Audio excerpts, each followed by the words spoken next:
Kadama TV ko jamate amawulire agaliwo ga mirambo gy'abakadaama 3 yasangibwa mu dustbin nga bagisuula omwo nga tekigambibwa mirambo mingi nnyo ekigenze gibeera mu dustbin nga bakadaama bafa ne babasuulamu.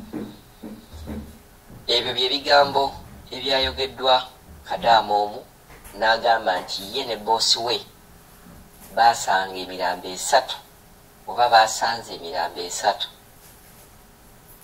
nga bagisuula mu kasasiro. Katusooke tuwulirize kadaama ono then tukomewo twogere ku story eno. Emirambo gy'abaana mwetteeka kasasiro mu kibokisi ekyo mwekisuula kasasiro.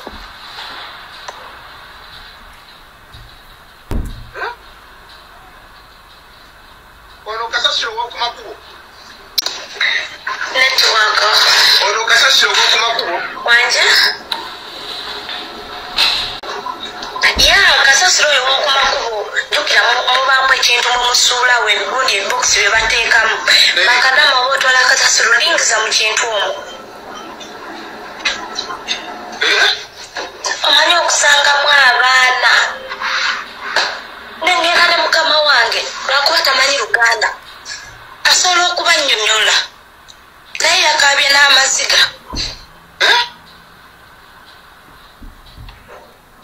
Ng'abaana bakalaki Banayo banneetiwaka yange oba yammwe ng'abaana bannayuganda banayo omwana yabadde abaana babadde 3 nga baddugavu. so kisindikira message nono wuno agamba yaleeta yalabamu mu kasasiro.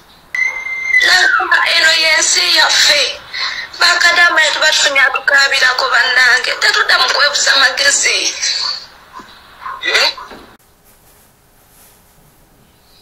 Kadaama muwulidde yagamba baasanga emirambo 3 ye ne boosi we nga bagisudde mu kasasiro. Gwawuliriza olowooza ekintu ekyo kituufu oba si kituufu? Amawulire ago matuufu si matuufu? Kya bulijjo kati ngaffe abali mu mawulire wabeerawo ekintu ky'ogamba nti oyagala okuwaawaaza ne wabeerawo n'okwogera amawulire nga goyogera matuufu naye ne wabeerawo n'oyogera amawulire nga ddala ekintu kyoyogera tekibeerangayo. Waliwo propaganda amawulire ne wabeerawo n'okubeera ng'oleeta amawulire amatuufu. Kadaama ono agamba yasanga oba yasanze emirambo 3 mu kasasiro ne mukama we. Waliwo kyetuyinza ogamba investigative journalism oba n'okulowooza nga amawulire agamu gafunye. Amawulire tugenda tufuna amawulire naye buli bwofuna amawulire waliwo ekintu ekikujjira mu birowoozo, waliwo ebibuuzo. Sigamba nti mawulire ogwofuna omala gateekayo wabula osooka n'ogamba nti amawulire gano genfunye kaneebuuzeemu ebibuuzo kyahapeninze kitya kyazze kitya. Statement ya Kadaama ono agamba nti baalingiza ne boosi we mu kintu ekyo basuula mu kasasiro mu Zubaala. Abantu abali ebweru mumanyi ebintu bino bye basuula mu kasasiro. Ogenda n'osuulayo kasasiro n'ovaayo. Kati nga nze abaafunye amawulire nsooka ne neebuuza bwe nti waliwo ebipipa ebyo nga bw'oba osuulamu ekintu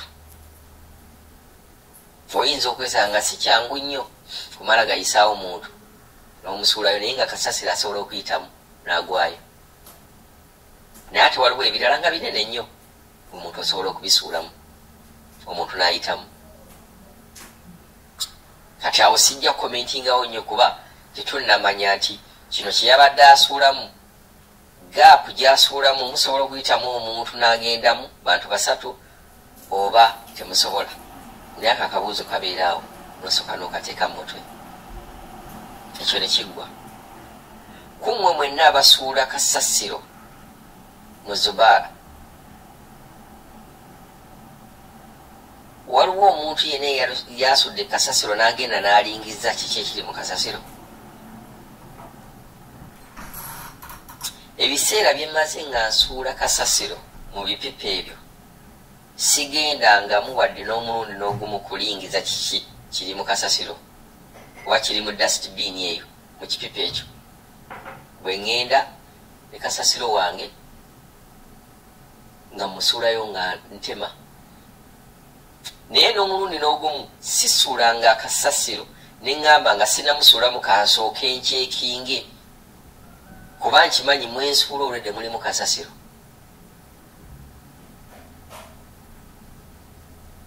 Ebisigadde mbirekedde gwawuliriza.